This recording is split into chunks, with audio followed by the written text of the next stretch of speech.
अस्सलामुअलैकुम, good morning, सुबह बखैर। Good morning everybody, welcome to Geo Pakistan with Huma and Abdullah. अच्छा जी, हर रोज़ एक नई कहानी होती है, हर रोज़ एक नया, मतलब अगर कोई लिटरली बैठ के स्क्रिप्ट भी लिख रहा हो ना, तो इतना ड्रामाई किस्म की सूरत हाल आई डोंट थिंक कि कोई कर सकता। Nobody could have imagined. अच्छा, ट्रेजेडी पता क्या है कि इन सारे इवेंट फिल्म दिनों में हमारी मईशत के समत में जा रही है। किसी को शायद ऐसा लगता है फ़िक्र नहीं है हमारे आने वाले दिन, अगर IMF से हमारी डील ना हुई तो क्या हम डिफ़ॉल्ट हो सकते हैं, नहीं हो सकते हैं।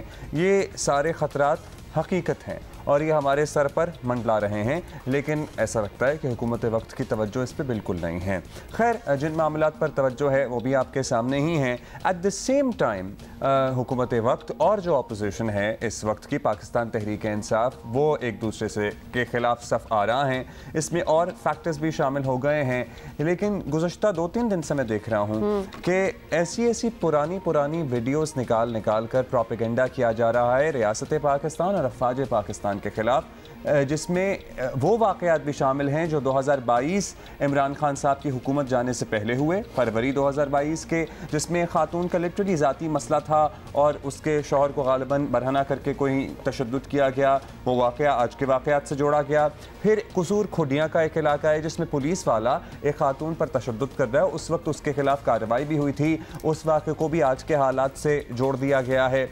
सो हर वो वाक़या जो गुज़श्ता 3-4 सालों में हुआ है जिसमें इंसानी हकूक़ की पामाली हुई है, वो आजकल के हालात से जोड़कर अफवाज पाकिस्तान को बदनाम करने का सिलसिला जारी है। अगर किसी को ये लग रहा है कि ये सिलसिला रुक गया है इन कार्रवाइयों के बाद, नहीं। पर्टिकुलरली पाकिस्तान तहरीक इंसाफ के वो ट्रोल्स जो इस वक्त मुल्क में मौजूद नहीं हैं, चूँकि वो बाहर हैं, उन्हें लगता है उन पर कोई हाथ नहीं डाल सकता, वो इस मामले को हवा देते हैं और आप उसके नीचे लिख भी दें, डेट और तारीख भी डाल दें कि ये इस वक्त इस दिन का वाक़या है जब खान साहब ही बरसरे इख्तिदार थे, तो वो ऑलरेडी 5 लाख मरतबा रीट्वीट हो चुका होता है। और फिर जिसने नहीं मानना होता उसने नहीं मानना होता है। तो लिहाजा हमने बहुत बार ये भी चीज़ें देखी हैं, ब्लेटेंट झूठ और लाइज फ्रॉम एनी साइड। मतलब मैं ये नहीं कह रही कोई PTI की ट्रोल हो या PTM या व्हाटएवर, किसी भी साइड से बस एक झूठ फेंकना होता है, उसके बाद उसको एक आग लगती है, फिर वो वायरल होता है और फिर उसको मानना स्टार्ट हो जाते हैं। उसके बाद लाखों तरदीदें उसकी आ जाए कि ऐसा नहीं हुआ, ऐसी कोई चीज़ नहीं है, कोई नहीं मानेगा, बिकॉज वो बात फैल चुकी होती है पानी की तरह ना। जहाँ उसने जाना था वो जा चुकी है। उसके बाद शहरियार आफरीदी को भी गिरफ्तार किया गया और मुझे उनके वो तमाम बुलंदुमांग दावे और उनके झूठे वादे और झूठी कस्में याद आ रही थी जब वो राना सनाउल्लाह पे हेरोइन का केस जब बनाया था, जिसकी सज़ा अगर हो जाए तो सज़ाए मौत है। ठीक, वो झूठी कस्में खा कर कहते थे कि मैंने तो देखा है, मेरे पास तो खाते थे वो, डेफिनेटली ठीक है, सबूत मौजूद हैं, मेरे पास तो फुटेज मौजूद है जो आज तक किसी ने नहीं देखी। पहले दिन से सबको मालूम था वो झूठा केस है। फॉर फ्यूचर रेफरेंस, एक सेकेंड, फॉर फ्यूचर रेफरेंस, जब भी किसी पे कोई इल्जाम हो किसी की साइड से भी, अगर एविडेंस है, अगर सबूत है, तो वो इल्जाम सबूत के साथ ही लगना चाहिए। सॉरी, जस्ट बिकॉज आपने कह दिया आपके मुंह से, फिर स्पेकुलेशन स्टार्ट होगी, फिर वैसी डिविजन्स लोग आते मान रहे नहीं मान रहे, भाई किस बिना पे, किस बात पे? तो लिहाजा this is just for future reference. खुदा के लिए कोई नॉर्मल सी, मतलब लड़ाई के भी रूल्स होते हैं, तो उस पर थोड़ा सा मेरा ख्याल है कॉन्सेंट्रेट करने का टाइम आ गया है। इस सारे में मुझे ये समझ नहीं आया, आपने इनको गिरफ्तार करना था, जाहिर है इन्होंने भी बहुत कुछ किया ही होगा, लेकिन इनकी अहलिया को क्यों गिरफ्तार किया है? किसकी बात हो रही है? शहरियार आफरीदी, ये जो फुटेज हम दिखा रहे थे, इनके घर पर रात गए छापा मारकर इसको गिरफ्तार किया गया, लेकिन इनकी अहलिया को क्यों गिरफ्तार किया गया है? और फॉर दैट मैटर किसी भी लीडर के अहल खाना को क्यों गिरफ्तार किया जा रहा है? अब ये बात का तो जवाब आपको पता है ना कि मिलेगा नहीं मिलेगा, इंतजार ना कीजिए। लेकिन कल जो हम ड्रामाई सूरत हाल की बात कर रहे हैं ना, वो भी बताना ज़रूरी है। कल इस्लामाबाद हाई कोर्ट में, जैसे कि हमने कहा, पूरी एक ऑलमोस्ट एक मिनी मूवी बन रही थी और मनाज़र देखने को इस किस्म के मिले। अदालती हुक्म पर फवाद चौधरी को अदालत में पेश किया गया, जहां उनको जमानत मिल गई। Okay, clear cut. Fawad Chaudhry बड़े आराम से अपनी गाड़ी में बैठकर जैसे ही अदालत के अहाते से बाहर निकलने लगे ही थे कि उनको नजर आया कि एंटी टेररिस्ट स्क्वाड जो है वो उनकी तरफ आ रहा है और वो ऑब्वियसली उनको आई गेस अरेस्ट करने आ रहा था। फवाद चौधरी को दोबारा से उन्होंने अरेस्ट करना था और फिर वो इसी मौके पर फवाद चौधरी जो थे उन्होंने उनको देखा, वो दरवाजा खुला और वो ही स्प्रिंटेड आउट, मतलब ही रैन आउट। एक होता है ना, आप निकलते हैं उसके इर्द गिर्द देखते हैं क्या माहौल है, he opened the door with the decision कि मैं इनके हाथ नहीं चढ़ने वाला आज, and he ran back inside the Fawad Chaudhary ने ये भी बताया था इस सारी सूरत हाल से पहले कि उनको छोटे से सेल में रखा गया है। आई एम श्योर उस वक्त उनसे लोगों ने बात भी की होगी। उन्होंने रात को जो बयान दिया वो तो हम आपको दिखाएंगे ही, ज़रा बदले बदले से हमारे सरकार नज़र आते हैं, लेकिन एट द सेम टाइम उनका क्या मूड था और उससे पहले का हाँ उनका क्या मूड था और वो किस तरह से आज़ादी के तलबगार थे और मचल कर तड़प कर नारे लगा रहे थे। I don't think we need to add on to it, वो खुद काफ़ी सेल्फ एक्सप्रेसिव हैं। ये बिफोर द तो आपको पता ही है किस किस से आज़ादी मांग रहे थे, मतलब वालिदैन को भी इसमें याद कर रहे थे जिनसे वो आज़ादी मांग रहे थे। सो मतलब और आपको भी पता है ना कि ये क्या कॉन्टेक्स्ट है इन नारों का। ज़ाहिर हुकूमत वक्त से तो आज़ादी मांगने से रहे ये लोग, और उसके बाद ये सारा एपिसोड हुआ, एक दो दिन ही गालिबन रहे होंगे, पहले भी इनके ज़रा हालत गैर हो गई थी। और तो ये वो भागने वाले के मनाजिर थे, वो हमने तो बिफोर तो दिखा दिया, ये भागने के मनाजिर थे। बिफोर एंड आफ्टर, ये अच्छा है, बिफोर एंड आफ्टर मैं तो उस वक्त से कह रही हूँ बिफोर एंड आफ्टर वाला सीन चल रहा है। तो फिर वो जब भागे तो जो कि टू बी वेरी ऑनेस्ट इस तरह एक शख्स मतलब ही is also of an age और उनकी ऐसी फिजिक है कि वो इतनी तेज़ी से भागना, गिरे 2-3 बार गिरे, जिस पे मुझे एकदम से वैसे व्हेन आई वाज वाचिंग, मैं लाइव इसको देख रही थी तो मुझे बड़ा खौफ हुआ कि कहीं कोई इनको सीरियस किस्म का नुकसान ना हो जाए। सांस भी इनका फूला हुआ था, काफ़ी मुश्किलों से खैर ये भाग के पहुंच गए और उनको वकला ने सहारा देकर कमरा अदालत में पहुंचाया, जहां में काफ़ी रात तक साहब ने इनसे कहा कि भाई आप तहरीरी हुक्मनामे का इंतज़ार तो कर लेते। अच्छा, अब ये बात हुई कि ये सारा दिन वहाँ रहे, रात गए फिर निकले अपनी बेगम के साथ, आपको पता है फिर निकले, लेकिन फिर एक स्टेटमेंट भी तो हुआ ना। हाँ, वो ज़रा दिखा दें फिर। को जो वाक़यात पेश आए, जिस तरह से कोर कमांडर लाहौर के घर के ऊपर जो वाक़या पेश आया, जो GHQ में मामला दरपेश आया, हर वो शख्स जिसका ताल्लुक़ पाकिस्तान से है, जिसका ताल्लुक़ पाकिस्तान की फ़ौज से है, ज़ाहिर है कि वो इस पर रंजीदा है कि ये वाक़यात इंतहाई काबिल शर्म थे। वो भी लोग मुलव्वस हैं, चाहे वो PTI के हैं चाहे PTI के नहीं हैं, वो उस इंक्वायरी के नतीजे में उनको करार वाकई सज़ा होनी चाहिए। फ़ौज है तो पाकिस्तान है और पाकिस्तान है तो हम सब हैं, लिहाजा इसी नुक्ता नज़र और इसके मद्देनज़र जो है वो हमें अपनी पॉलिसीज़ को बनाना चाहिए, इसके मुताबिक ही हमने इंशाअल्लाह ताला आगे बढ़ना है। अच्छा, we must confess कि थोड़ी सी एक speechless situation हो गई थी when I watched Fawad Khan saying all this, because this is truly the first time। Fawad Khan कहाँ से लगते हैं पहले मुझे ये बता। सॉरी, फवाद चौधरी फवाद खान का वो इमरान खान फवाद खान हो गए ना, बहुत बड़ी वैसे गलती हो गई। हमारे सुपरस्टार हैं, मैं माफ़ी फवाद खान से मांग लेती हूँ फिर आई गैस गायबाना।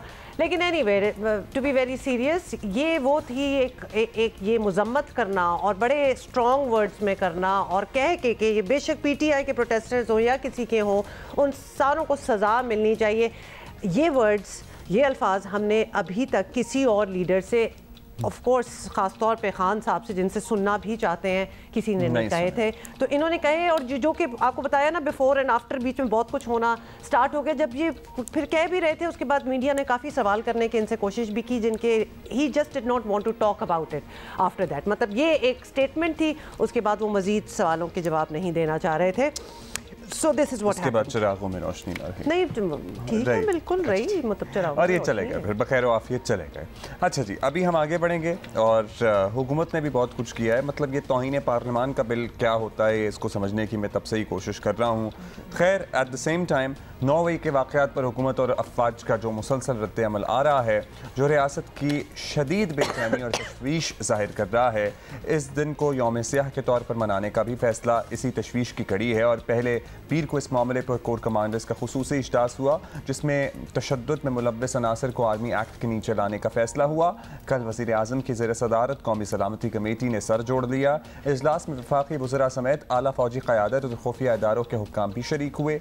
एलामिया में वाज़ेह किया गया कि फ़ौजी तनसीबात और मकामात पर हमला करने वालों से कोई रियायत नहीं होगी। तशद्दुद और शरपसंदी को हरगिज़ बर्दाश्त नहीं किया जाएगा। ज़ीरो टॉलरेंस की पॉलिसी अपनाई जाएगी। एलामिये में सियासी इख्तलाफात को महाजराई के बजाय जमहूरी इक़्तिदार और मुज़ाकरात के ज़रिए हल करने पर भी जोर दिया गया। वज़ीर आज़म शहबाज शरीफ ने 2 टोक ऐलान किया कि 9 मई के मुजरिमों को किसी सूरत नहीं बख्शेंगे। जो प्लानर्स हैं, जिन्होंने मनसूबाबंदी की है, जिन्होंने इस बलवाइयों को उकसाया, उनको लीड किया, अपने सामने ये तोड़ फोड़ और घरों को आग लगाई, और दूसरे जो बड़े पुराने रेलिक्स हैं उनको उठाकर ज़मीन पर फेंका, उनको तोड़ा और शहीदों और गाजियों की बेहुरमती की, वो किसी रायत के वो काबिल नहीं हैं। उनको हर सूरत कानून के कटहरे में लाना होगा, और अगर वज़ीर आज़म भी कहे कि इस फलां को छोड़ दो तो वज़ीर आज़म का हुक्म मानने से इनकार कर दो। अच्छा जी, ये भी आपने सुन लिया वज़ीर आज़म क्या कह रहे थे। साथ ही आपको बताएं कि 9 मई के वाक़यात को मुख्तलिफ तरीके से देखा जा रहा है, और एक ख्याल ये भी है कि आम कारकुनों का शायद इतना कसूर नहीं है, क्योंकि पिछले चंद महीनों से इमरान खान खुद उनकी तरफ से भी ऐसी बातें की जा रही थीं जिनमें इश्तिआल का पहलू साफ नज़र आ रहा था। फॉर एग्ज़ाम्पल, मेरे पाकिस्तानियों, ये है वक्त अपनी आज़ादी लेने का। हकीकी आज़ादी के लिए हम सबको कुर्बानियाँ देनी पड़ेंगी। थोड़ी सी पुलिस है, 1000 है, 70,000 है, 80,000 है, कितनी है? 22 करोड़ 23 करोड़ अवाम है। जब अवाम ये फैसला कर ले कि हम ये जुल्म नहीं बर्दाश्त करेंगे, आपने ये खौफ के बुत को तोड़ना है। मतलब इमरान खान साहब बड़े ही एतमाद से कहते हैं कि 27 साल जद्दोजहद में उन्होंने कभी जलाओ घिराव की सियासत नहीं की। सर, आपने अक्सर औकात जलाओ घिराव तोड़ फोड़ की सियासत की है। फ़र्क यह है कि उस वक्त आपको फ़ौज और अदालत दोनों की हिमायत हासिल होती थी, और आज इनमें से एक हिमायत आपसे छिन चुकी है। मतलब आप 2014 के धरनों से शुरू कर लें मामला, क्या क्या कुछ नहीं हुआ।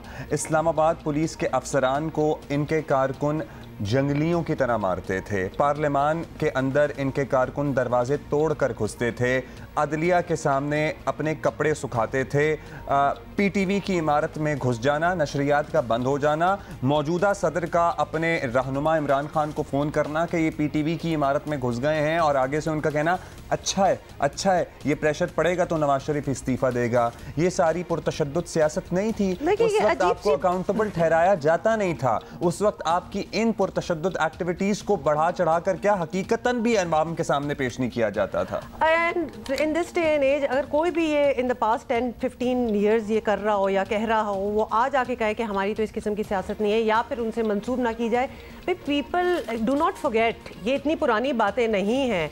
तो ये सारी इतनी गिनवाई हैं, मजीद और भी हैं। This goes again for everybody, क्योंकि हर किसी ने कुछ ना कुछ कहा है। जले, दरख्त जले, बिजली के बिल जले, टोल टैक्स ना, द लिस्ट इज लॉन्ग।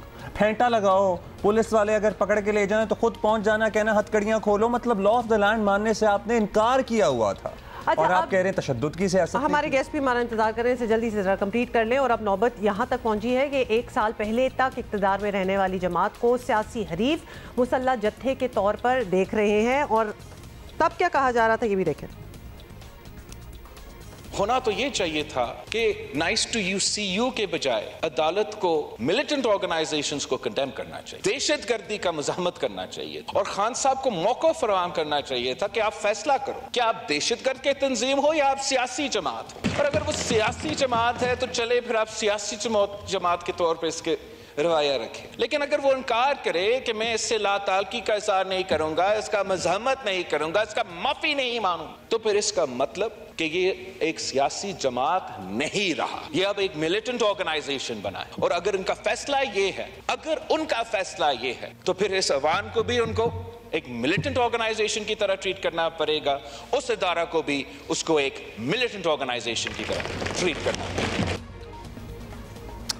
सो ये सारी सूरत हाल है। और क्या मामला है, इमरान खान साहब आपको पता ही है, बज़ाहिर अपने सियासी मक़ासद के लिए हर हद तक जाने को तैयार रहते हैं। हुकूमत मुज़ाकरात की बात तो करती है, लेकिन कोई संजीदा कोशिश भी नज़र नहीं आ रही है। अफसोसनाक इस सारे में बात यह है कि सारी सियासी लड़ाई में आम पाकिस्तानी के मसाइल वो जो इब्तिदा में मैं बात कर रहा था ना, वो बहुत पीछे रह गए हैं और इस सियासी जंग का नतीजा आखिर क्या निकलेगा किसी को नहीं पता है। अच्छा जी, मलिक अहमद खान साहब हमारे साथ हैं, वज़ीर आज़म के मावन खुसूसी बराए दिफाई अमूर। मलिक साहब, आपसे सबसे पहले तो हम यही पूछ लेते हैं कि नेशनल सिक्योरिटी कमेटी से सामने आने वाली बातें जो हैं वो बता रही हैं कि बज़ाहिर ज़ीरो टॉलरेंस का फैसला जो है वो हो चुका है, भरपूर कार्रवाई होगी, बहुत कुछ कहा गया। तो क्या ये कार्रवाई 9 मई के शरपसंदों तक ही रहेगी या बतौर जमात तहरीक इंसाफ के खिलाफ भी कुछ करें, इंडिविजुअल्स और द पार्टी, या दोनों?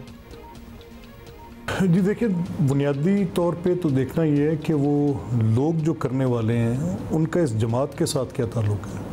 अगर तो ये कारकुनान तहरीक इंसाफ के हैं और उनके ख़िलाफ़ की गई कार्रवाई को ये समझा जाएगा कि ये तहरीक इंसाफ के ख़िलाफ़ कार्रवाई है, पहला सवाल तो इसमें से ये एड्रेस करना होगा। और अगर ये उनकी किसी लेवल की भी लीडरशिप इसमें इन्वॉल्व होती है, जिसमें उनके जितने भी टीएस हैं गोइंग टू द टॉप, अगर वो उनकी इन्वॉल्वमेंट इंस्टिगेशन में, उसको बढ़ावा देने में या उसकी प्लानिंग में या उसकी कोई ऐसी इररिफ्यूटेबल एविडेंस मिलती है तो उसकी क्या सूरत होगी, दूसरा सवाल ये है। और तीसरा ये है कि बहैसियत जमात, जब से इमरान खान साहब हुकूमत से निकले हैं वो किसी न किसी तौर पे अपने आप को फ़ौज के ख़िलाफ़ और फ़ौज के सरबराहान के ख़िलाफ़ पिच कर रहे हैं, चाहे वो साबका दौर में थे या चाहे वो मौजूदा दौर में। उनकी पब्लिक स्टेटमेंट्स हैं, वो पब्लिक रैलीज़ में जाके एड्रेस करते हुए इंस्टिगेट करते रहें। अब मैं ये सजेस्ट नहीं कर रहा कि इसको आप आइसोलेशन में ले लें या इसको आप 9 मई के साथ सजेस्ट कर इसको उसके साथ को रिलेट कर लें, लेकिन देखना पड़ेगा, होलिस्टिकली देखना पड़ेगा कि ये इन वाक़यात तक कैसे पहुंचा गया, इन वाक़यात के पीछे मुहर्रकात क्या थे, इसमें इमरान खान की अपनी पोजीशन क्या थी, तहरीक इंसाफ की बहसियत जमात हैसियत क्या थी, उनके कारकुनान का कंडक्ट क्या था, उनके कारकुनान 9 मई को जब उनकी गिरफ़्तारी के बाद प्रोटेस्ट के लिए निकले उससे पहले इमरान की क्या स्पीच थी या उससे कबल जो कि उनके इवेंट्स थे जिसमें वो बड़ी वाज़ेह और दो टोक अंदाज में ये बात कर रहे थे कि उनके ख़िलाफ़ जो कुछ भी हो रहा है या जो भी उनके ख़िलाफ़ एक सूरत हाल है उसमें उनका वाज़ेह तौर पे इल्ज़ाम था कि मेरी हुकूमत को कायम रखने में मदद नहीं की, न्यूट्रल क्यों हो गए, न्यूट्रल तो जानवर होते हैं, ये न्यूट्रलिटी जो की है ये अमर बिल मारूफ़ नहीं है और इसमें आपको हर सूरत मेरा साथ दें तो तभी आप दुरुस्त हैं और तभी आपका अमर बिल मारूफ़ है। और ये पूरी कैंपेन 1 साल की कैंपेन थी, तो उसमें मेरा ये ख्याल है कि इन चीज़ों का जो एविडेंसेस हैं उन एविडेंसेस के मुताबिक फ़ैसला होगा। अच्छा, सर्टनली इसके पीछे बड़ी मतलब एक पूरी ब्रेन वॉशिंग कह लें या जो मर्ज़ी कह लें, बड़ी मेहनत है इमरान खान साहब की, जहाँ पे उन्होंने हमारे नौजवानों को इस नहज तक पहुँचाया, 900 नौजवानों को भी पहुँचा दिया। मलिक साहब, 9 मई को जो हुआ वो सर्टनली शर्मनाक वाक़यात हैं, लेकिन शरपसंदों को अस्करी तनसीबात के करीब पहुँचने दिया गया, उन पर हमले से क्यों नहीं रोका गया? मतलब मैं लाहौर का रहने वाला हूँ, जिना हाउस के सामने हम अगर गाड़ी ख़राब हो जाए तो मतलब गाड़ी को वहाँ ख़राब होकर खड़े होने की भी इजाज़त नहीं है। You just cannot stay there. Protesters ने जो किया या फिर चलें जिस एक्सटेंट पे किया वो तो शायद इमेजिन नहीं कर सकते थे, लेकिन उनका काम था प्रोटेस्ट करना, वो तो कर रहे थे, लेकिन उन्हें रोका क्यों नहीं? ये सवाल। जहाँ प्रोटेस्टर्स के खिलाफ कार्रवाई आप कर रहे हैं, जिन्होंने अपनी ड्यूटी नहीं दी, उन अफसरान को भी आंसरेबल नहीं ठहराना चाहिए आपको?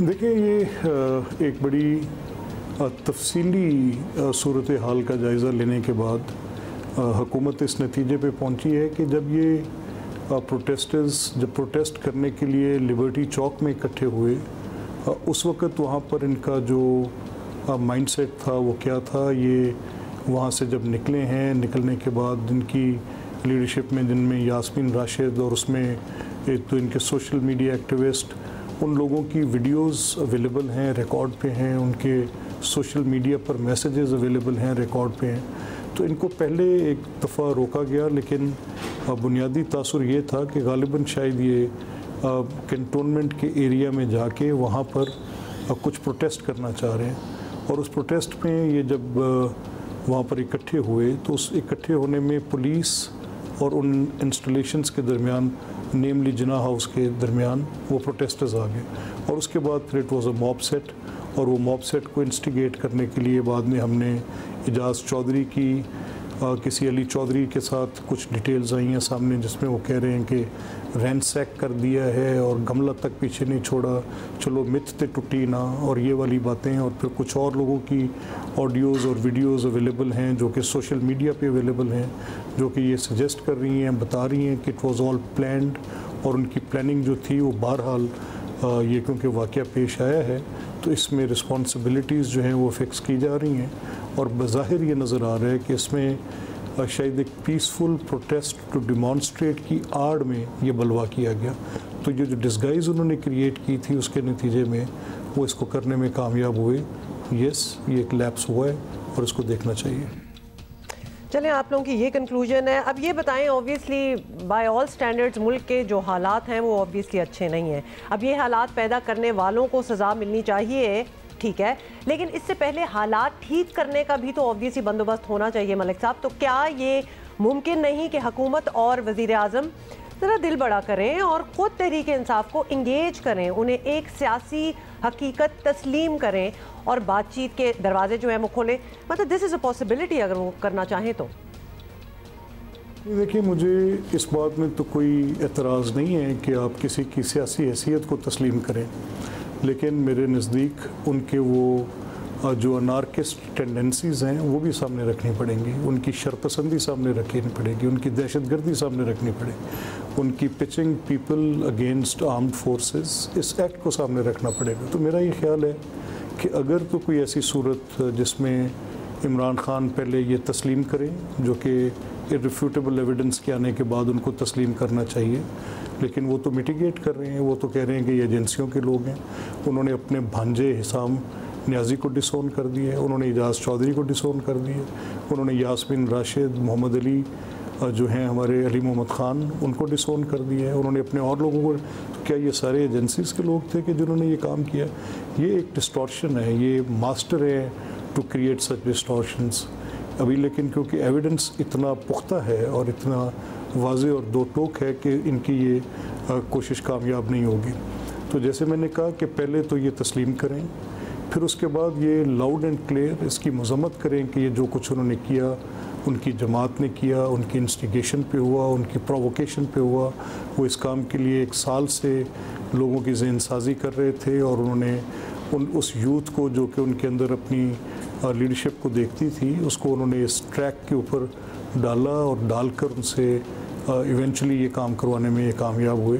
और उसके बाद फिर एक माफ़ी मांगे, फिर देखा जाएगा कि इनके जराइम जो हैं वो किस हद तक जो हैं काबिल सज़ा हैं और किस हद तक उसमें कुछ पार्डन की गुंजाइश हो सकती है। ये एंगेजमेंट की नहीं, पार्डन की बात होगी, और वो भी magnanimity from the institution. Armed forces की एक सैंक्टिटी है। आर्म्ड फोर्सेस के आपने किया क्या? आपने आर्म्ड फोर्सेस की डिग्निटी इरोड करने की कोशिश की है।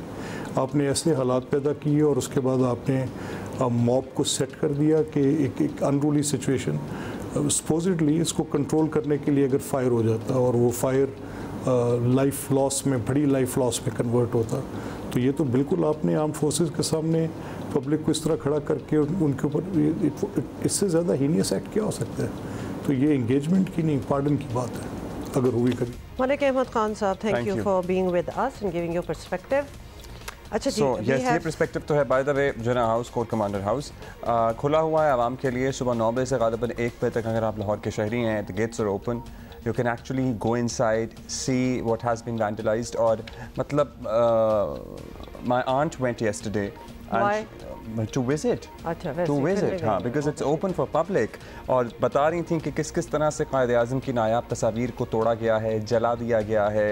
कायद आज़म के ज़ेर इस्तेमाल रहने वाला एक पियानो था, वो पूरा तोड़ दिया है। मतलब कह रही हूँ बिल्डिंग जो है वो बिल्डिंग नहीं रही, वो खंडर बन चुकी है अब। तो स्कूलों के बच्चों को भी विजिट कराया जा रहा है, ये सारा काम जी। अच्छा, मैं बात बड़े अरसे से अटकी हुई है, उसी वक्त से अटकी हुई है। मैं अभी देख रहा था, अब्दुल्ला आपके पास 30 सेकेंड है, डू इट नाउ। मैं एक वीडियो देख रहा था जिसमें उस नौजवान को भी पकड़ लिया गया अल्टीमेटली। जाहिर उसने चोरी की थी, जो मोर को पहले पकड़ रहा था, बाद में उसने बयान दिया कि मैंने तो मोर पकड़ा नहीं है, मैंने तो मोर रेस्क्यू किया है। मतलब मैं ऐसे ये नौजवान और ऐसे बहुत से नौजवान देखता हूँ कि मुझे लगता है कि सारे अलमिये में इनका कसूर बहुत कम है और जो लीडरान हैं, जो सरगना हैं, उनका कसूर उन्हीं का लड़का जिसने मोर उठाया हुआ था। और इतने इस कमोशन में और सब कुछ में थोड़ी सी एक अजीब सी एक हंसी भी आई कि भाई तुमने मोर उठा के भाग गए हो। तो ये हमें लगा थोड़ा सा इनोसेंट वाले कुछ प्रोटेस्टर्स भी हैं, caught up in the whole shebang, लेकिन इसको भी पकड़ लिया है। इस तरह कितने लोग होंगे, लड़कियां कितनी हैं जिनको पकड़ा गया है? बाय द वे मेरा असूली इख्तिलाफ है कि आपने लड़कियों मेरे तो खत्म हो चुके हैं, आपके नहीं खत्म हो रहे। Well, you gave me the go ahead, so मैं स्टार्ट हो गई। आप कुछ और बात कर लेते हैं, खत्म हो गया था। दुनिया की कई बड़ी टीमें मुख्तलिफ फॉर्मेट्स में, आपको पता है, मुख्तलिफ कप्तान का तजर्बा कर रही हैं, इसलिए शायद पाकिस्तान भी इस पर कुछ करे। बात हो रही है एटलीस्ट साबिक फास्ट बॉलर आकिब जावेद का ख्याल है कि T20 फॉर्मेट के लिए शाहीन शाह बेहतरीन ऑप्शन है। अच्छा, और आकिब जो है ना, इस बयान पर काफ़ी बहस शुरू हो गई है। वैसे बहस इसलिए शुरू हो गई है क्योंकि बाज़ हलकों की तरफ से कहा गया है कि आकिब जावेद जो है वो ऑब्वियसली अपनी वो पसंद नापसंद की बुनियाद पर बात कर रहे हैं। हालांकि आकिब जावेद का कहना था कि ये उनकी कोई पर्सनल प्रेफरेंस की बात नहीं है, शाहीन शाह आफरीदी का माइंडसेट मुख्तलिफ है, वो है ही एक डिफरेंट किस्म के player and he could probably fit in their. तो वो समझते हैं कि शाहीन आफरीदी को T20 वर्ल्ड कप 2024 की कप्तानी जो है वो देनी चाहिए। ओके, ये उन्होंने कहा है। और आकिब जावेद का कहना है कि हमारे साथ है वैसे। हाँ जी उन्हीं से बात कर लेते हैं फिर। मैंने कहा उनका क्या कहना है हम उन्हीं से पूछ लेते हैं क्योंकि वो हमारे साथ। बहुत शुक्रिया आकिब भाई। वक्त आकिब भाई, बाबर आजम तीनों फॉर्मेट्स में आपको पता है पाकिस्तान के कप्तान हैं और 3 जगह उनकी ज़ाती परफॉर्मेंस भी बेहतरीन है। अब बतौर कप्तान नताइज भी जब वो दे रहे हैं तो फिर आपको क्यों लगता है कि T20 कप्तानी बदलनी चाहिए? देखिए, बाबर ज़बरदस्त प्लेयर है और बड़ा अच्छा कप्तान है।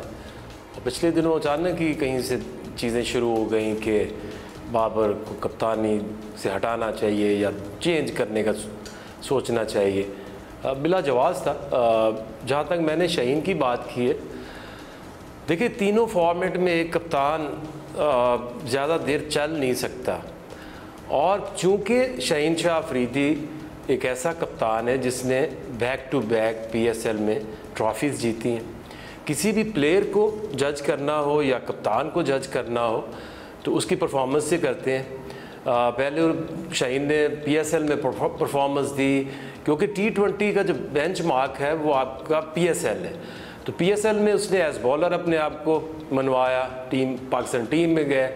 अब अगर सबसे बेहतर कप्तान तो पिछले 2 साल में शाहीन शाह अफरीदी बने, 2 सीज़न 2 ट्रॉफीज़, इन चीज़ों को नज़रअंदाज आप नहीं कर सकते किसी की परफॉर्मेंस को।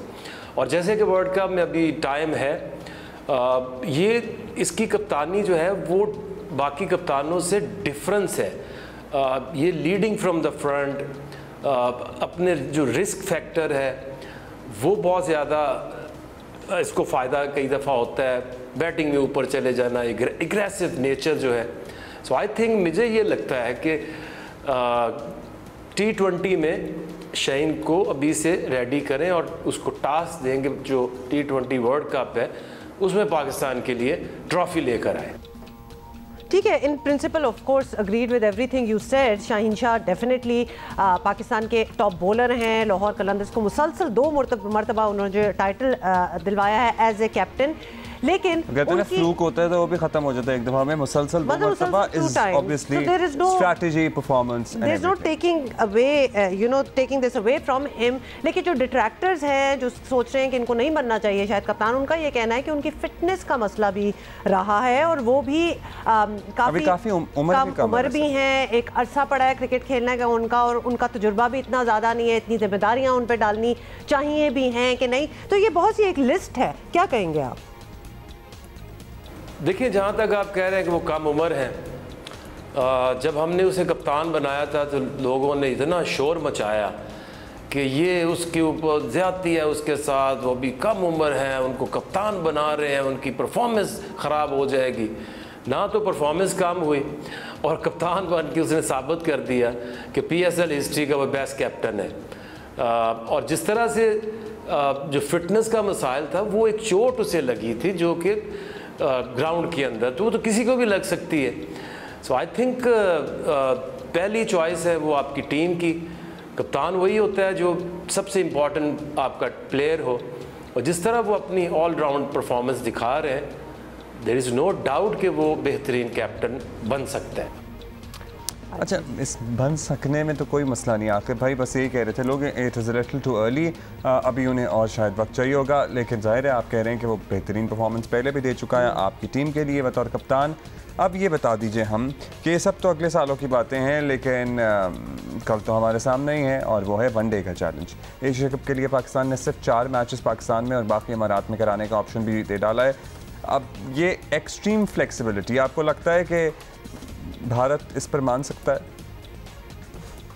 देखिए, भारत के मैच अगर पाकिस्तान में नहीं होते तो भारत को इतराज़ तो नहीं होना चाहिए। अगर यूएई में मैच हो जाते हैं पाकिस्तान और इंडिया के जितने भी मैच होंगे तो उसमें तो कोई इतराज़ नहीं होना चाहिए इंडिया को। और बाकी ये है कि अगर इस बुनियाद पे कि पाकिस्तान में एशिया कप ना हो क्योंकि इंडिया नहीं पाकिस्तान में खेलना चाहता तो ना खेले, यूएई में खेल रहे, तो ये इशू तो इतना बड़ा होना नहीं चाहिए। इसी तरह अगर पाकिस्तान ने जब वर्ल्ड कप में जाना है तो उनका मैच भी अब कहीं आउटसाइड इंडिया करा दें। तो ये आईसीसी के टूर्नामेंट्स हैं, एशियन क्रिकेट काउंसिल के टूर्नामेंट्स हैं, इसमें आप इतना कोई भी कंट्री इतना इन्फ्लुएंस जो है वो कर नहीं सकता और करना भी नहीं चाहिए। पाकिस्तान इंडिया के मैचेस जो होम एंड अवे जो होने हैं वो ना तो बोर्ड ने कराने, ना आईसीसी, ना एसीसी ने, वो तो गवर्नमेंट टू गवर्नमेंट कभी फैसला होगा तो तभी होंगी। राइट आकिब जावेद, बहुत बहुत शुक्रिया फॉर बीइंग विद अस। और अजीब सी बात लगती है ना, देखें अब इस एशिया कप में सारी प्रॉब्लम इंडिया को है, तो इंडिया के लिए सजेस्ट कर दिया भाई दुबई चले जाएंगे या वेर एवर। आपके घर कोई आ रहा हो, ना आना चाहता हो, जगह ना हो, व्हाटएवर, आप उसके लिए एक ऑल्टरनेटिव अरेंजमेंट करते हैं। अब उसमें तो उसका हाथ नहीं होता ना कि जी मैं आपके घर रहूँगा, नहीं मुझे 3 स्टार 4 स्टार इधर उधर। भाई आपको अरेंज करके दे रहे हैं कि इधर हम आपकी खातिर इधर कर लेंगे। कल हमने खबर भी दी थी ना कि श्रीलंका और बांग्लादेश तो ऑलमोस्ट ग्रीन सिग्नल दे चुके हैं by through emails to Pakistan cricket board कि हमें नहीं है एतराज। उनको क्या एतराज हो सकता है? एतराज तो एक ही को है कि वो बीच में दोबारा से भारत टांग ना अड़ाए और इनको दोबारा से कुछ और Then it'll be glaringly obvious कि क्या हुआ है। तो मगर उन्हें क्या फ़र्क पड़ता है जी। अमेरिकी साजिश का खत लहराने से लॉन्ग मार्च और फिर असम्बलियाँ तोड़ने से 9 मई के पुरतशद्दुद मुजाहिरों तक इमरान खान की तर्ज सियासत ने उनकी सियासी मुश्किलात में सिर्फ इजाफा ही किया है। 9 मई को रियासती इदारों पर हमले PTI की सियासी साख पर खुदकुश हमला साबित हो रहे हैं। अब खान साहब को भी एहसास लगता हो गया है कि रेड लाइन अबूर हो गई है। पहले अदालत में पुरतशद्दुद वाक़यात को अपनी गिरफ्तारी का फितरी रद्द अमल कहा और ये भी कहा कि अब दोबारा होगा तो दोबारा ऐसा होगा। आप थोड़ा थोड़ा पीछे हट रहे हैं। एक्चुअली समझ में नहीं आ रहा, वो कहते हैं हमारे लोग नहीं हैं, तो फिर आपकी गिरफ्तारी के बाद कोई निकला ही नहीं। अगर ये आपके लोग नहीं थे, मतलब अपने शायद रिश्तेदार भी इनके, मतलब एटलीस्ट मुबैना तौर पर इनके नेफ्यू भी बड़े पेश थे, शायद वो भी इनके कुछ नहीं लगते। सैड बात है अगर देखा जाए, क्योंकि जलाओ घराव करने वाले सैकड़ों कारकुन जो खुद को PTI का हीरो समझ रहे थे, अब इमरान खान उनसे वाज़े लाताल्लुकी का ऐलान कर रहे हैं, तो ये डेफिनेटली उनके लिए ज़रा डिप्रेसिंग फिनोमिना होगा। 9 मई के वाक़यात पर PTI के अंदर से भी रद्द अमल आना शुरू हो गया है और कल कराची से तहरीक इंसाफ के MNA महमूद मौलवी ने ये कहकर पार्टी छोड़ दी कि 9 मई को PTI ने वो किया जो आज तक भारत भी ना कर सका। एक्चुअली बहुत से लोग यही कह रहे हैं। PTI के हज़ारों कारकुन गिरफ्तार हैं, लेकिन उनकी जमात उन्हें कबूल करने को तैयार नहीं, और तैयार भी हैं लेकिन डेफिनेटली सजाएं होनी चाहिए। Case in point Fawad Chaudhry की कल की आप स्टेटमेंट देख लें। तमाम सियासी पार्टी कारकुनों के लिए सबक है, सियासी वाबस्तगी ज़रूर रखें लेकिन कानून तोड़ेंगे तो भुगतना सिर्फ आपको ही पड़ेगा और ऑफ कोर्स आपके ख़ानदान को भी। अच्छा जी, इसी पे बात करते हैं। हमारे फेवरेट इरशाद भट्टी साहब हमारे साथ मौजूद हैं। भट्टी साहब शुक्रिया, आपने वक्त दिया, बड़े दिनों बाद आपसे मुलाकात हो रही है। अच्छा भट्टी साहब, अब सबसे पहले तो ये बताएं कि 9 मई के वाक़यात से आपको लगता है तहरीक इंसाफ को फ़ायदा हुआ है, नुकसान हुआ है, या फिर, और दूसरी बात ये कि अब तहरीक इंसाफ की जो मौजूदा पोजीशन है ऐसी है कि वो खुलकर इस्टेब्लिशमेंट मुखालिफ बयानियाँ अपना चुके हैं, अब उन्हें शायद खुलकर एहतजाज का मौका ना दिया जाए, मुकदमात की भी भरपार है। आपको लगता है पार्टी शदीद दबाव में है इस वक्त? तहरीक इंसाफ को नुकसान हुआ और बहुत ज़्यादा नुकसान हुआ, और लग रहा है कि तहरीक इंसाफ जिस तरह ट्रैप में आ गई है।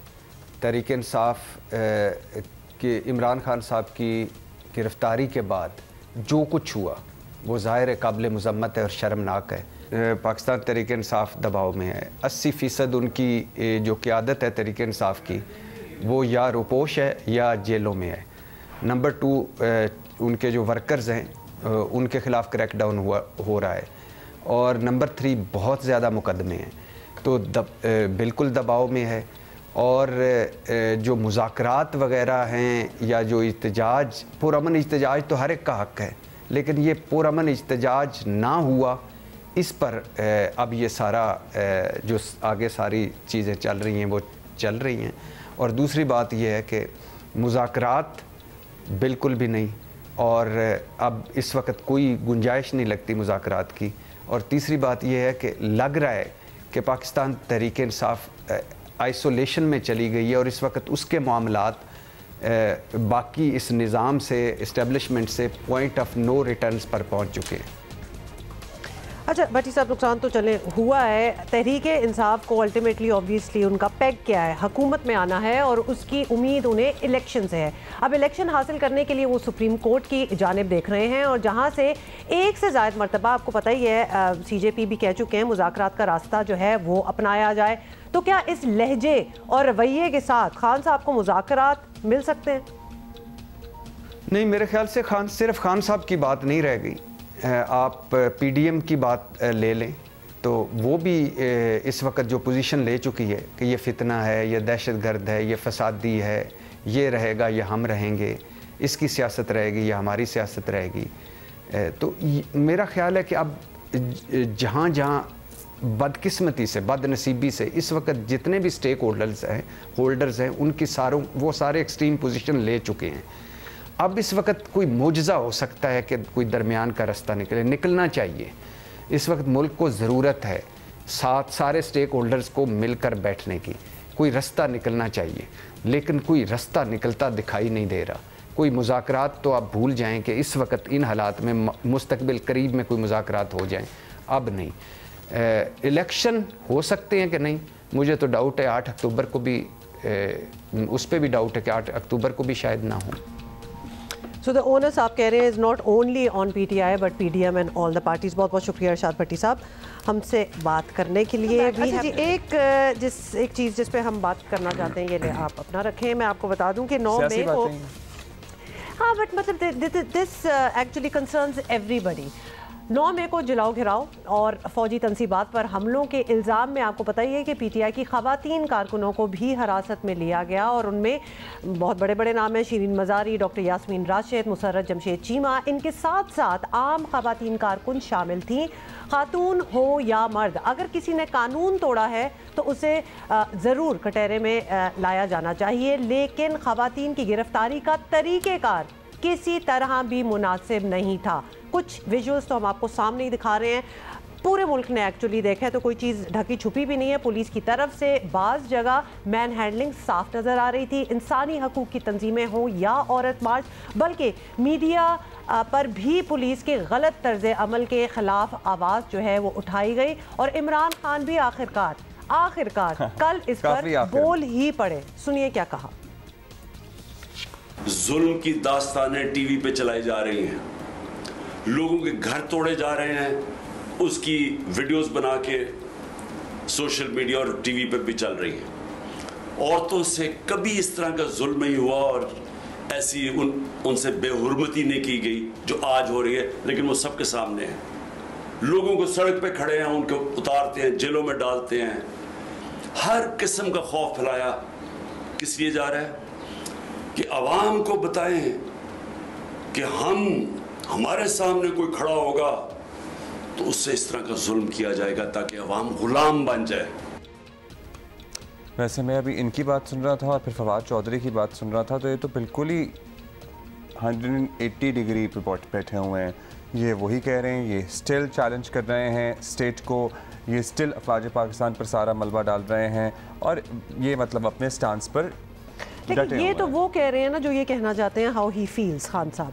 फवाद चौधरी तो दिन में कुछ और कहते हैं, तो वो कल वाला स्टेटमेंट तो आउट ऑफ नहीं, तो वो तो कल वाला स्टेटमेंट तो आउट ऑफ नोवेयर था। वो आपको भी लगा था कि वो फवाद चौधरी के मुंह से निकल रहा है, लेकिन हुआ वो। anyway, इस इन पर तशद्दुद कार्रवाइयों की बहरहाल मज़म्मत ही की जानी चाहिए, लेकिन खान साहब को सबसे ज़्यादा फ़िक्र अपनी अहलिया बुशरा बेगम पर बनने वाले मुकदमे पर है।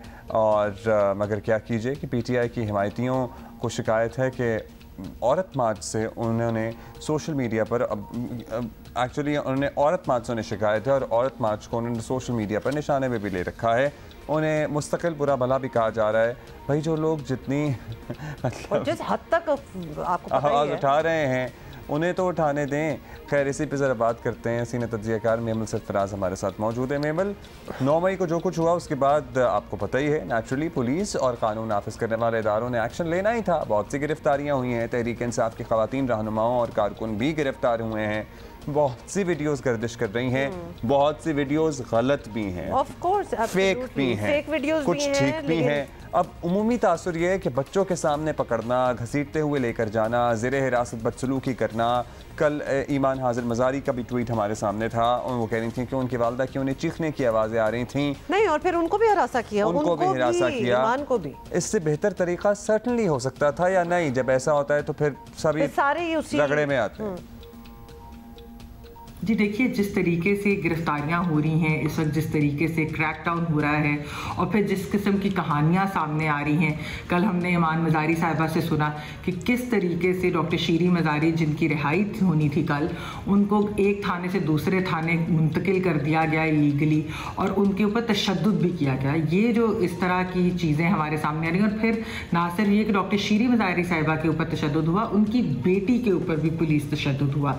ये जो खबरें सामने आ रही हैं और भी बहुत सारी इस तरह की कहानियां सामने आ रही हैं, इसमें कोई दो राय नहीं है कि इसकी जितनी मजम्मत की जाए वो कम है। और स्टेट के जो इदारे होते हैं, रियासती इदारे जो होते हैं, पुलिस जो होती है, इनसे सवाल करना हमारा हक है कि हर शहरी का हक है कि किस तरीके से ये सब कुछ कर रहे हैं। लेकिन मैं साथ साथ एक बात ज़रूर कहूँगी, वो ये कि ये भी नहीं हो सकता कि अगर कोई आपको अरेस्ट करने आता है थ्रू प्रॉपर प्रोसीजर के थ्रू अगर कोई आए तो उसके बाद एक वायलेंट रिएक्शन उसका हो। हमने देखा ये पहले भी कि जब जरदारी साहब अरेस्ट हुए तो हमने देखा कि किस तरीके से उन्होंने कोऑपरेट भी किया और आराम से आकर गिरफ्तारी दे दी। मियां नवाज शरीफ साहब, मरियम नवाज साहिबा जो हैं वो लंदन से आए, उन्होंने गिरफ्तारी दे दी। तो वो चीज़ें भी हमने देखी। और फिर हमने ये भी देखा कि जब पुलिस जो है वो अगर नोटिस देने या अरेस्ट करने जाते हैं तो आगे से पेट्रोल बॉम्ब्स जो हैं वो उनका इस्तकबाल करते हैं। तो ये इस किस्म की भी चीज़ें हमारे सामने एक हैं। लेकिन मैं फिर भी एक दफ़ा दोबारा कहूँगी कि इस वक्त जो हो रहा है, जिस तरीके से गिरफ्तारियाँ हो रही हैं, जो पुलिस तशद्दुद की हौलनाक कहानियाँ हमारे सामने आ रही हैं, हमें उसे बिल्कुल उसकी मजम्मत करनी चाहिए। मेबल, वी एग्री विद यू, क्योंकि हर किस्म का मॉडल हमने भी देखा है। कुछ जो अपनी गिरफ्तारियां खुद ही दे देते हैं, कि कुछ को के पीछे बहुत भागना पड़ता है, किस तरह वायलेंट हो जाते हैं, ख़ासतौर पे ख़वातीन को जब अरेस्ट कर रहे होते हैं। और बड़ी प्रेजेंट हमारे सामने ये एग्जाम्पल्स भी हैं आजकल। और दूसरी बात, before I ask you the question, जो प्रोटेस्ट कर रहे हैं वो they take it in stride कि वो आप पे आपका अरेस्ट भी हो सकता है। और अब तो हर चीज़ सामने है सोशल मीडिया पे, तो लिहाजा अरेस्ट हो सकता है। तरीक़ेकार इज़ ऑफ एब्सोल्युटली। मेमल, ये बताएं कि ख़वातीन कारकुनों और रहनुमाओं की गिरफ्तारी पर खान साहब का ऐसा ही गुस्सा नज़र आना चाहिए था जैसा कि उनको अपनी गिरफ्तारी पर था या अपनी अहलिया से मुतालिक था। हमने उस तरह उनको चार्ज नहीं देखा। हालांकि जितनी उनकी फ़ैन बेस है, जितनी फॉलोइंग ख़वातीन की है, शायद किसी और पार्टी की ऑब्वियसली इतनी ना हो, लेकिन ये तो बहुत बताना चाहते हैं पीटीआई की ख़वातीन जो हैं कि हम उनको फॉलो करते हैं। तो फिर उनको ज़रा, उनके लिए बोलना भी खान साहब को ज़रा ज़्यादा भारी भरकम तरीके से चाहिए था। तो अब तक ऐसा लग नहीं रहा कि वो उन्होंने ना अब तक कुछ खास कहा, थोड़ा सा ही बस। आपको भी यही तासुर मिल रहा है कि Khan sahab could have been more vocal and stronger about it? देखिए, ना सिर्फ ये मेरा तासुर है बल्कि मैं आपको एक खबर यहाँ पर देती चलूँ, और वो ये कि मेरी पीटीआई के ज़राए से भी बात हुई और मेरी कुछ फैमिलीज़ में भी बात हुई जो पीटीआई के लोगों से।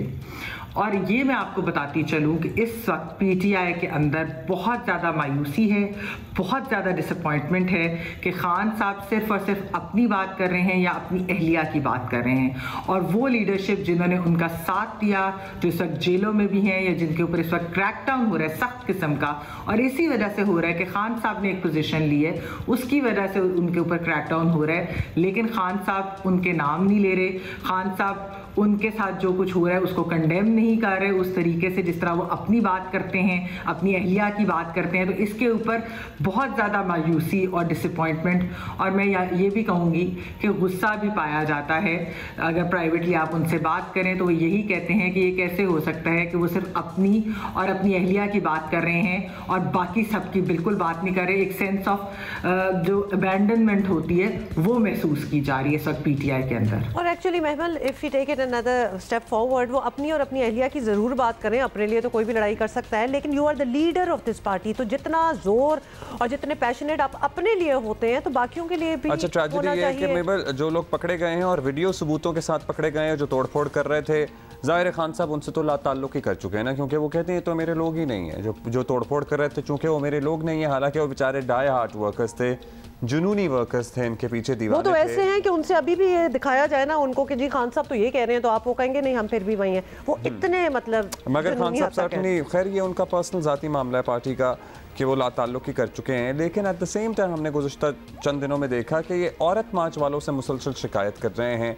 हालांकि वो बेचारी मजम्मत भी कर रहे हैं, अपने फोरम से भी आवाज़ उठाने की कोशिश कर रहे हैं, लेकिन फिर भी आपको पता ही है पीटीआई हमेशा से औरत मार्च करने वालों और औरत मार्च के पीछे पड़ी रहती है। आपको क्यों लगता है क्यों औरत मार्च मुखालिफ सोच तहरीक इंसाफ में इतनी अंदर तक सरायत कर चुकी है? देखिए, मैं इस चीज़ से बिल्कुल सरप्राइज नहीं हूँ।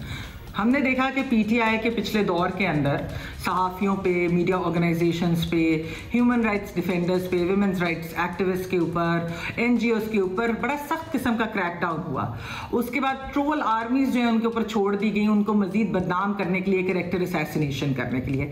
लेकिन अब ये कोई अजीब सी एक्सपेक्टेशन है कि हम तो तुम लोगों को लानत भेजते हैं, हम तो तुम लोगों को गद्दार कहेंगे, फॉरेन एजेंट कहेंगे, हम तुम लोगों की जिंदगियां जो है वो खतरे में डालेंगे, जो हमने डाली भी, और उसके बावजूद आज जो है क्योंकि आप लोग असूली लोग हैं तो आप तो आज भी असूल की बुनियाद पर अपनी जान भी दे दें हमारे लिए। लेकिन हम जब दोबारा भी पावर में आएंगे ना तो हम तब भी आप पे क्रैकडाउन करेंगे, हम तब भी आप पे लानत भेजेंगे, हम तब भी जो है आपको गद्दार कहेंगे और आपको एंटी स्टेट कहेंगे और हम आपकी जानें तब भी खतरे में डालेंगे। लेकिन क्योंकि आप असूल पसंद लोग हैं तो आप असूल की बात करें, हमसे ना कोई तवक्को करो।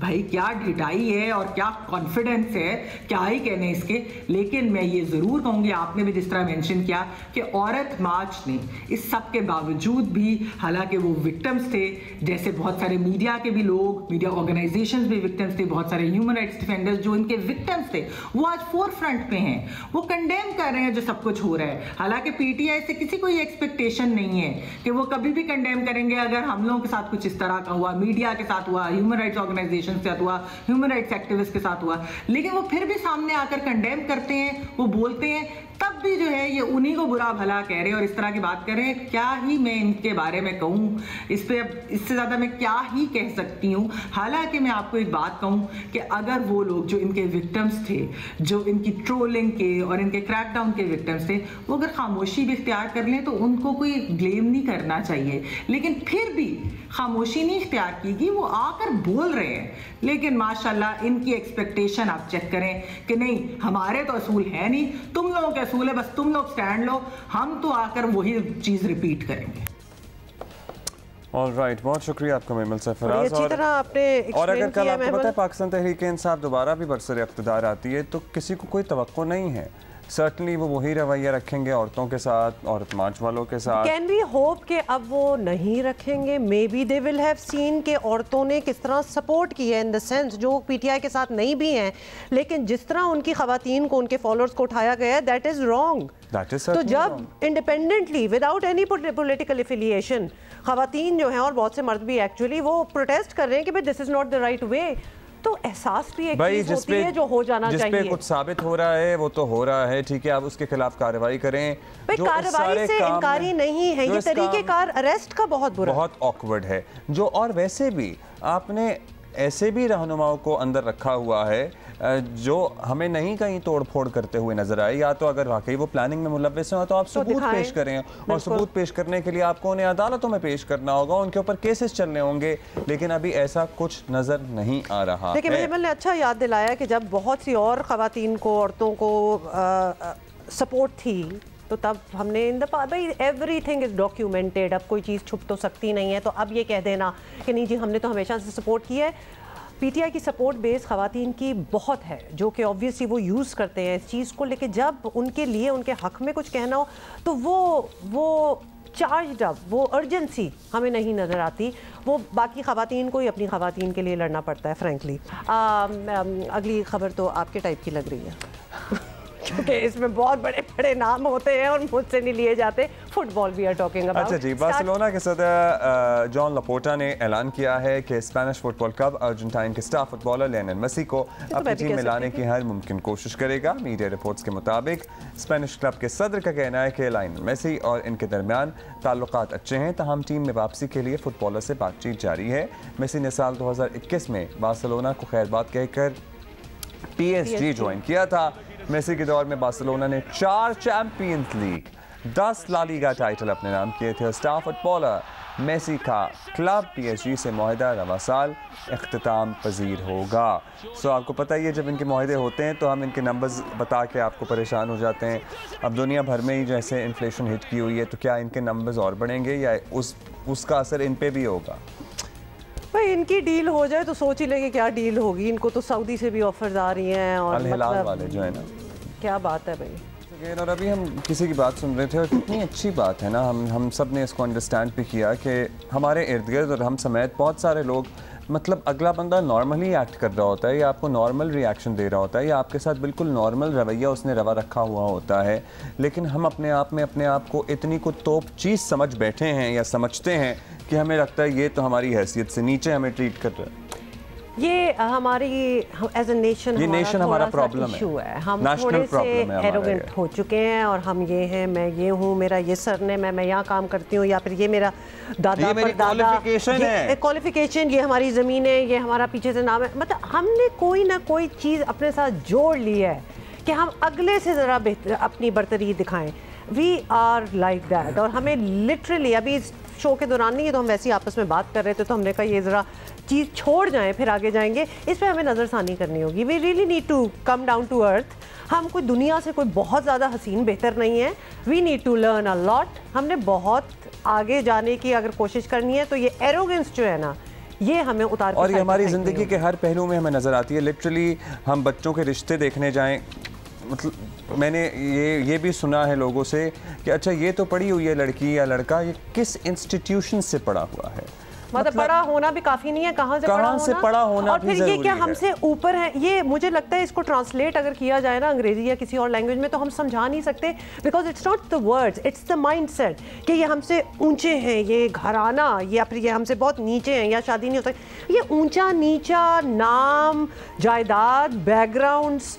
अच्छा, और मुझे ये बता दें, आपने एक बहू घर लेके आनी है या आपने बेटी भी आनी है, आपको अगर वो अच्छा कमा रही है या अच्छा सेटल्ड है या लड़का सेटल्ड है या अच्छे शरीफ लोग हैं, सबसे बड़ी बात है कि शरीफ लोग हैं, ख़ानदानी लोग हैं, तो आपको क्या फ़र्क पड़ता है कि वो किस इंस्टीट्यूशन से पढ़ी हुई है या पढ़ा हुआ है? क्यों ठप्पा लगा होता है ना, जैसे किसी, it is not even about पढ़ाई, it's much deeper than right now what we are talking about. लेकिन इस वक्त हम इसकी डेप्थ में जा नहीं सकते because we have another story. तो आपको बता दें कि जी सिंध के बल्दियाती इलेक्शन में आपको पता ही है कामयाब होने वाले अरकान की हल्फ बर्दारी की बाज़ाब्ता तकरीब 22 मई को होगी और इलेक्शन कमीशन ने मखसूस नशिस्तों पर इलेक्शन का स्केड्यूल भी जारी कर दिया है। बल्दियाती इलेक्शन में पीपल्स पार्टी बिलअमूम सिंध और बिलखसूस कराची में सबसे बड़ी जमात के तौर पर सामने आई है और कराची में बल्दियाती इंतखाबात की कामयाबी पर पीपल्स पार्टी जश्न तो मना रही है, अपना मेयर लाने का दावा भी कर रही है।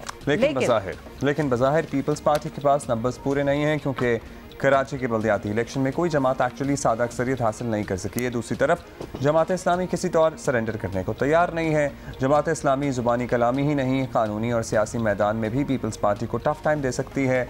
जमात इस्लामी इस तरमीम को भी चैलेंज करना चाहती है जिसके तहत सिटी काउंसिल नॉन इलेक्टेड शख्स को भी मेयर बना सकती है। मामला अदालत गया तो मेयर का इंतखाब जल्द होना और मुश्किल हो जाएगा। पीपल्स पार्टी कराची के सदर सईद गनी का कहना है कि जमात अब इस तरमीम की मुखालफत कर रही है जिसकी इसने खुद हिमायत की थी। मुख्तलिफ जमातों से तजावीज़ तलब की थी। उस वक्त जमात इस्लामी की ये तजवीज़ थी कि आप बाहर से किसी शख्स को मेयर का इलेक्शन लड़ने की इजाज़त कानून में दें, और जब ये नहीं हुआ उसके बाद भी जो हमारी मुलाकातें हाफिज़ नईमुर रहमान साहब से हुई उसमें वो बार बार ये कहते रहे कि ये इजाज़त आप दें। और जब असम्बली में ये तरमीम पेश हुई तो MMA के एक वाहिद MPA जिनका ताल्लुक़ जमात इस्लामी से है, उन्होंने इस तरमीम की हिमायत की। और तो और उस वक्त असम्बली में मौजूद अपोजिशन के तमाम अरकान ने भी, उनमें से किसी एक ने भी इसकी मुखालफत नहीं की। तो जो ये तरमीम असम्बली से पास हुई वो इत्तफाक़ राय से मंजूर हुई थी, उसमें कोई अक्सरियत या अक़लियत की बात नहीं थी। अब हाफिज़ साहब फरमाते हैं कि जी हम इसको अदालत में चैलेंज करेंगे, लेकिन मैं आपको कह रहा हूँ हाफिज़ साहब आपके हाथ में मेयर बनने की लकीर नहीं है। आप जमात इस्लामी पाकिस्तान के अमीर तो बन सकते हो जिसकी आपको ख्वाहिश है, लेकिन जो मेयर कराची बनने की आपकी ख्वाहिश है वो लकीर आपके हाथ में नहीं है। तो मेहरबानी करें, जो अल्लाह ताला ने आपके नसीब में लिखा है उसी पे इक्तफा कीजिए।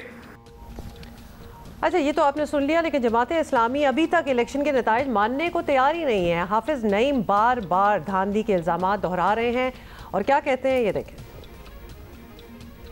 अहले कराची का क्या शुक्रिया अदा करेंगे, किस बात पर शुक्रिया अदा करेंगे। कराची के लोगों ने तो पीपल्स पार्टी को वोट नहीं डाला है, चंद लोगों ने डाला है।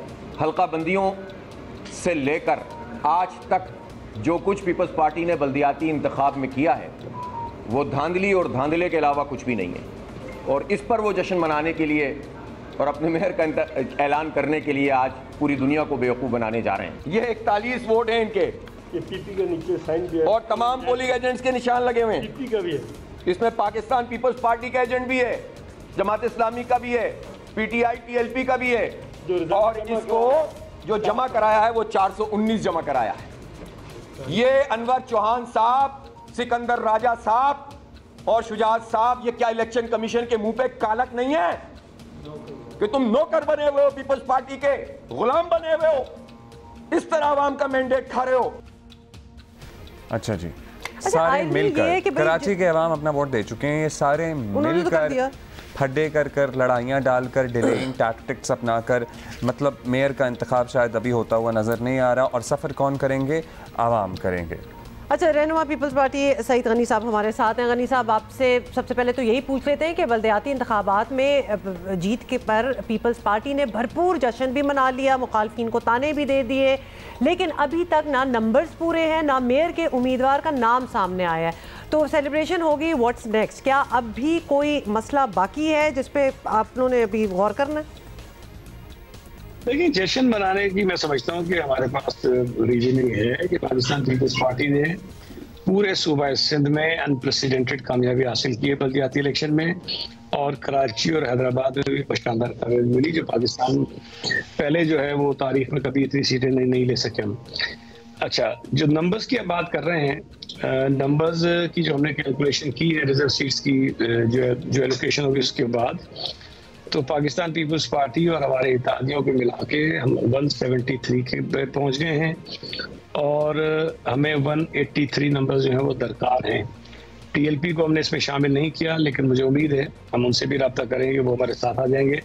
तो उसके बाद 9 मेंबर्स हमारे कम पड़ते हैं, लेकिन कराची शहर में जो दीगर जमातों के लोग जीते हैं, जिन्होंने रब्ते किए हैं, उनका ये ख्याल है कि कराची शहर के मसाइल को करने के लिए ये ज़्यादा बेहतर है कि यहाँ मेयर पीपल्स पार्टी का हो, और वो पीपल्स पार्टी को सपोर्ट करने को तैयार हैं। मैंने आपको बताया कि हमारे पास सिर्फ 9 मेंबर्स की हमें ज़रूरत है, लेकिन जो मेंबर्स हमसे रुजू कर रहे हैं उनकी तादाद 9 से बहुत ज़्यादा है। इसलिए हम इतने कॉन्फिडेंस के साथ ये बात बार बार कह रहे हैं कि पीपल्स पार्टी का मेयर जो है वो मुंतखब हो जाएगा। चलिए, this sort of makes sense as well. People's Party has a larger stake in the province as well. Karachi अगर पीपल्स पार्टी का मेयर होगा तो शायद बेहतर काम भी होगा। ये बता दीजिए, जमात इस्लामी मगर सईद गनी साहब नताइज पर तो नाराज़ है, उसके बाद पीपल्स पार्टी के रवैये पर भी बड़ी नाला है, खुलकर शिकायतें भी हो रही है, इल्ज़ामात भी लग रहे हैं, अदालतों में जाने की बात भी हो रही है। तो क्या इसके बाद कोई चांस बचता है कि जमात और पीपल्स पार्टी मिलकर कुछ हुकूमत बना सकें? मतलब मेयर आपका, डिप्टी मेयर, मतलब शायद उनका रवैये में लचक नहीं है अभी, लेकिन इज़ देयर एनी चांस? देखिए, नाराजगी उनकी इस बिना पर है कि हाफिज साहब जो हैं वो अपने आप को इलेक्शन से पहले ही मेयर समझ बैठे थे और वो इस बात की तवक्को ही नहीं कर रहे थे कि कोई और जमात भी यहाँ से जीत सकती है। तो जाहिर है उन्होंने इस पे एतराज़ उठाया, लेकिन एक बात मैं समझता हूँ बहुत ज़रूरी है, आपके तवस्सुत से जो कराची में लोग रहते हैं उन्हें ज़रूर याद होगा, और पूरे मुल्क के वो लोग जो कराची की सियासत पर नज़र रखते हैं वो भी इसका अंदाज़ा लगा सकते हैं कि 2001 में नेमतुल्लाह खान जब यहाँ नाज़िम बने तो उसके बाद 2002 के जो आम इंतखाबात हुए उसमें ज़रूर MMA ने, जिसमें जमात इस्लामी भी शामिल थी, कराची से नशिस्तें हासिल की कुछ, लेकिन 2002 के बाद 2008 के इलेक्शंस हुए, 13 के इलेक्शंस हुए, 18 के इलेक्शंस हुए, 2015 के बल्दियाती इलेक्शंस हुए, कैंटोनमेंट बोर्ड्स के इलेक्शंस हुए, कराची में ज़िमनी इलेक्शंस हुए। जमात इस्लामी आपको कहीं पर भी नज़र नहीं आएगी इस पूरे इंतखाबी अमल में, वो बिल्कुल फारिग थे। अब अगर अचानक इतने अरसे बाद जमात इस्लामी ने 87 सीटें कराची में जीत ली हैं और डिस्ट्रिक्ट सेंट्रल जहाँ वो 0 में थे 2015 में 0 थी उनकी सीट, और आज अगर वहाँ से वो 38 सीटें जीत गए हैं तो मैं समझता हूँ कि उन्हें शुक्र अदा करना चाहिए। इसी तरह कोरंगी से, ईस्ट से अगर वो सीटें जीत गए तो उन्हें शुक्र अदा करना चाहिए।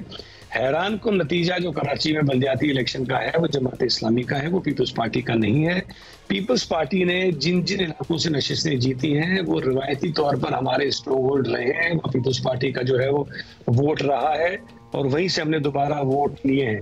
इलेक्शन के नताइज पर, इलेक्शन के मराइल पर उनको जो एतराज़ात हैं उसके लिए जो कानूनी तौर तरीके हैं वो इख्तियार करें। हमें भी एतराज़ात हैं, हमारे लोग भी अदालतों में हैं, हमारे लोग भी इलेक्शन कमीशन गए, हमारे लोग भी ट्राइब्यूनल में जा रहे हैं, तो वो रास्ता इख्तियार करने पर ना हमें एतराज़ है ना उनको एतराज़ होना चाहिए। वो साबित करें कि ज्यादती हुई है, रिलीफ ले लें अदालत से, हमें इसमें कोई एतराज़ नहीं होगा। लेकिन जो मीडिया पे आके जिस किस्म की वो नफरत अंगेज बातें करते हैं, जिस अंदाज में वो एक मरतबा फिर कराची के अंदर तकसीम की सियासत की बात करते हैं, लोगों के दिलों में जहर डालने की बात करते हैं, मैं समझता हूँ किसी भी तौर पर वो किसी भी जिम्मेदार सियासी जमात के लिए मुनासिब नहीं है। इन तमाम चीज़ों के बाद भी कराची की बेहतरी के लिए, कराची के मसाइल को हल करने के लिए, कराची के लोगों की खिदमत करने के लिए पीपल्स पार्टी की ये कोशिश है कि तमाम जमातें जो बल्दियाती इलेक्शन जीत कर आई हैं उनके साथ बैठे और मिलकर कराची के बल्दियाती इदारों को चलाएं।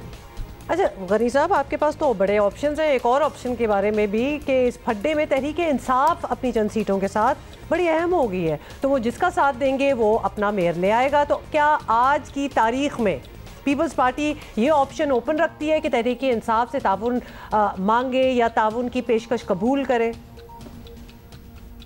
देखिए, मैंने जिस तरह कहा ना कि हम चाहते हैं कि तमाम लोग जो कराची से जीते हैं वो मिलकर बल्दियाती इदारों को चलाएं, ये तो है हमारी ख्वाहिश।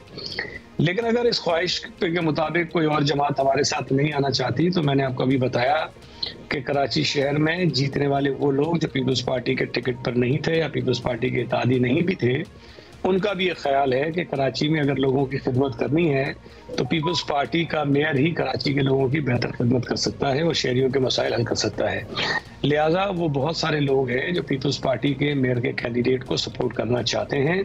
और जब जहाँ PTI की बात आप कर रहे हैं, PTI के अंदर भी 2 नहीं 3 नहीं शायद इससे ज़्यादा ग्रुप्स हैं जो एक दूसरे की बात मानने को तैयार नहीं होंगे और फैसला जो है वो उनका शायद मुख्तलिफ होगा। तो ये बड़ा मसला होगा PTI के लिए भी कि वो अपने जो 43 इनके डायरेक्टली रिलेटेड लोग हैं उनको किसी एक तरफ लेकर जाए।